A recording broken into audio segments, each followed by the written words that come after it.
How does investment banking work? Last week we talked about how private equity works.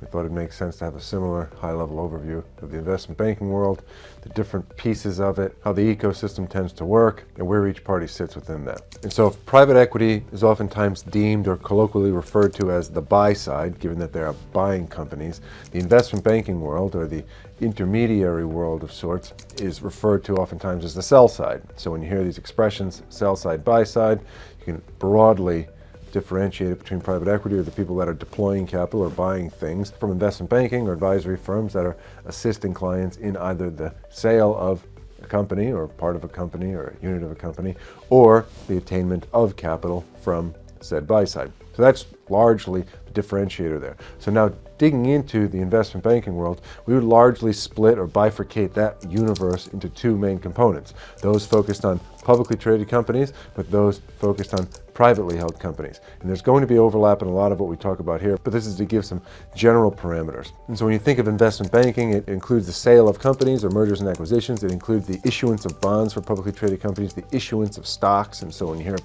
IPOs or initial public offerings or add-on offerings, it's the issuance of stock, companies selling more equity to the public markets. And so these are, again, publicly traded companies. And when you think of the largest firms doing these types of public company focused activities, it's Bank of America, JP Morgan, Goldman Sachs, Morgan Stanley, people like that. And there's a huge size range and food chain within that, but largely speaking, you can think of investment banking on the large scale focused on publicly traded companies. And then within the investment bank, now digging one step further below that, you will have the M&A or corporate transaction part of it. You'll have the debt issuance, or they'll call that debt capital markets. You'll have the equity issuance, which we'll call equity capital markets. And then oftentimes there's what was called sales and trading historically, which was the desks that helped facilitate both the primary and secondary transactions, so the issuance of the initial of stocks and bonds that they already owned. And so historically, the banks did more trading on their own book of business, what they used to call proprietary trading, or trading for their own profit.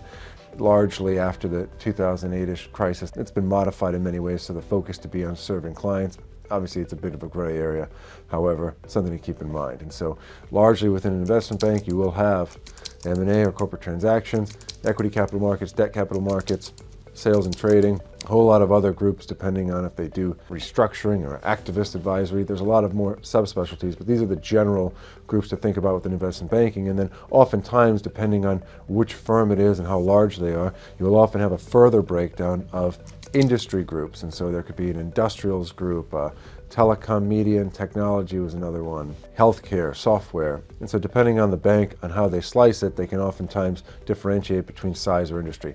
But generally speaking, think of that as the investment banking world.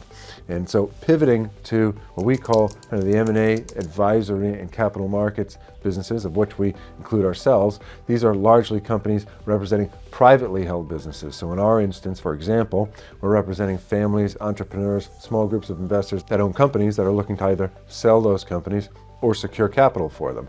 And within this realm, it even gets even more granular in that you will have companies like ours that are focused on what we call non-sponsored situations. So for the most part, and we have done plenty of work with plenty of very good private equity firms, venture capital firms, in terms of selling or finding capital for their portfolio companies, but the majority of what we do, and the large majority, is working with companies that are owned by their founders, that are either bootstrapped, have some sort of outside capital, but are largely still closely privately held, what we deem non-sponsored. There's an enormous amount of private market activities with companies that are private equity backed or venture capital backed. And so those would be considered sponsored companies in the sense that they are already owned or largely owned or partially owned by institutional capital being private equity firms or VC firms. So in this world of the private markets, within kind of the M&A advisory and capital markets advisory world, we again kind of split that largely between sponsored situations of private equity backed and VC backed companies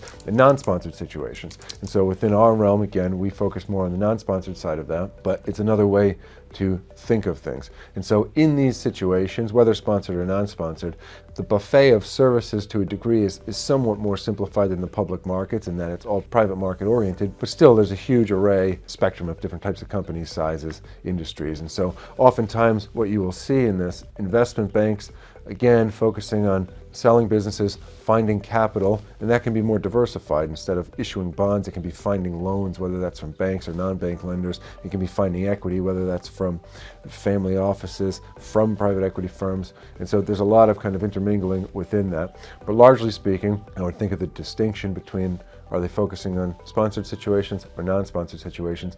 The tone and temperament of the participants in that are going to be different, and it's our opinion, at least, that the firms that you want to work with, depending on which of those complexions you meet, would be different as well. So that's the thought for today. How does investment banking work? How does this ecosystem tie together? And I think the overview or the recap of it's going to be that the investment banking world focused largely on publicly traded situations. Within that, equity capital markets, debt capital markets, M&A and corporate transactions, as well as sales and trading, and then other ancillary groups and supporting groups that are somewhat derivative of those categories. And then on the private market side of things, you're going to have firms focused on the sale and capitalization of sponsored situations, and you're going to have companies that are focused on the sale and capitalization of non-sponsored situations. In the future, we'll have some more videos that dig into some more nuances and specificities within that, but hopefully this helps you get at least your arms around how the investment banking and M&A and capital advisory worlds work, and which category, if you will, you may fit into, or some of the activities you're involved with may fit into. So that's the thought for today. Hope the week's off to a good start. Keep pushing forward. God bless. See you next time.